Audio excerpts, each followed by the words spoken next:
কালের সঙ্গে রণ।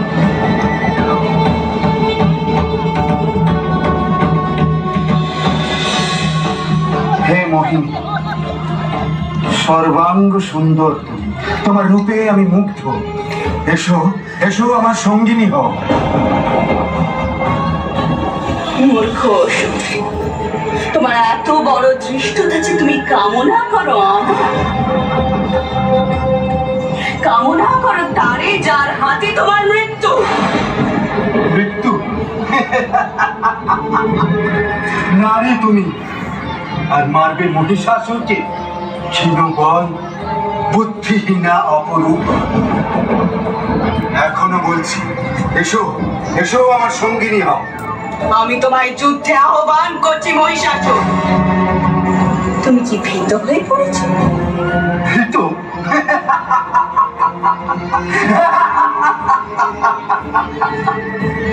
সময় আগত মহিষাসুর, যুদ্ধে প্রবৃত্ত হও।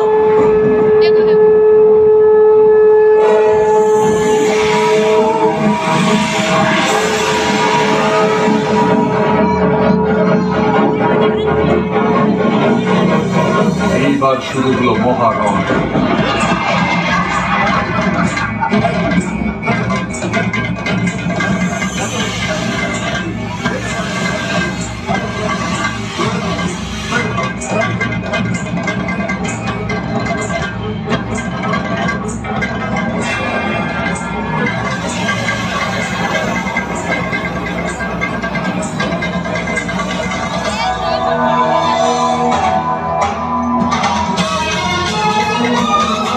মহিষাসুর নানান রূপে দেবীকে আক্রমণ করলেন।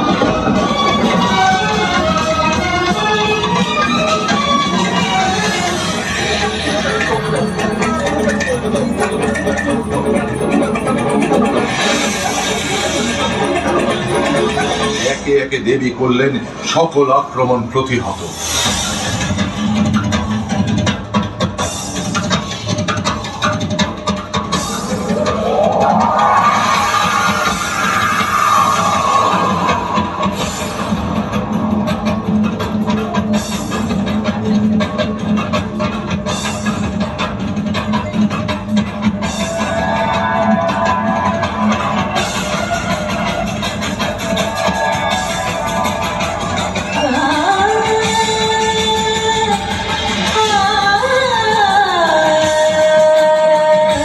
তখন দেবী প্রচন্ড হুঙ্কার করে বললেন,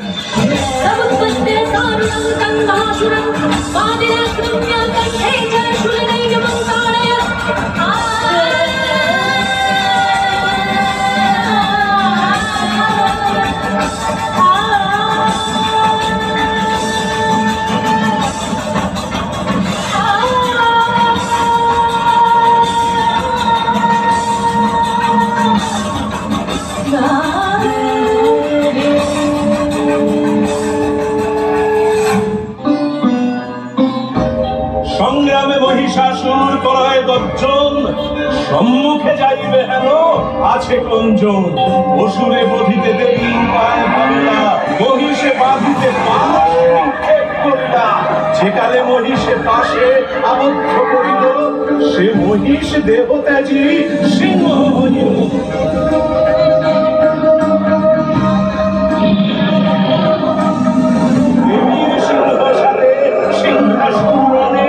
দেখিয়া প্রভাত বনে জলে ওই সিংহ মাতে রনে ঝড়ে সিংহনাদ, দমদাঘাতে নখাঘাতে সঘন বিবাদ। এই ফলে দেবী দুর্গা সিংহাসন মুন্ড কাটে রণভূমি পরে মুন্ড পড়িলা যখন, দেবগণ জয় ধ্বনি করিলা তখন। হেনকালে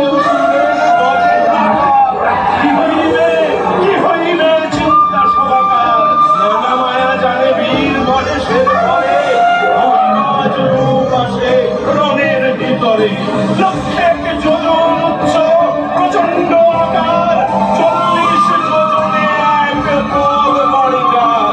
দেবীর সৈন্য মারে দন্তে তার ঘাটি, শুনলে পেছিয়া মারে পদে মারে লাথি। এ সময় দেবী সিংহ মহাকুম্ভরী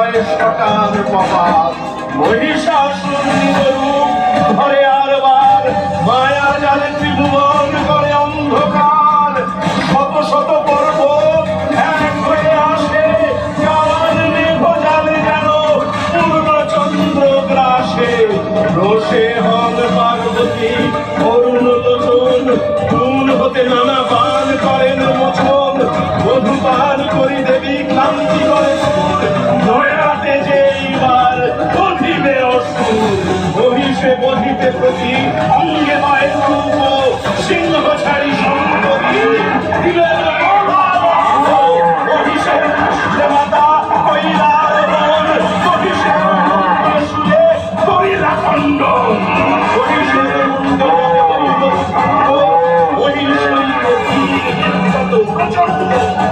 মুন্ড হতে কোটি আদি বাহির হইল সংজ্ঞা হতে অধদেশ মহিষের রহিল অর্ধেক নিষ্ক্রান্ত রূপে অসি বর্ণ ধরি মায়ে বধ পরিবারে চায় এই নদী এ সময় কিশোরী তারে ঘরে লক্ষ্য করে সাতটি অসুরের আর নড়ে চলে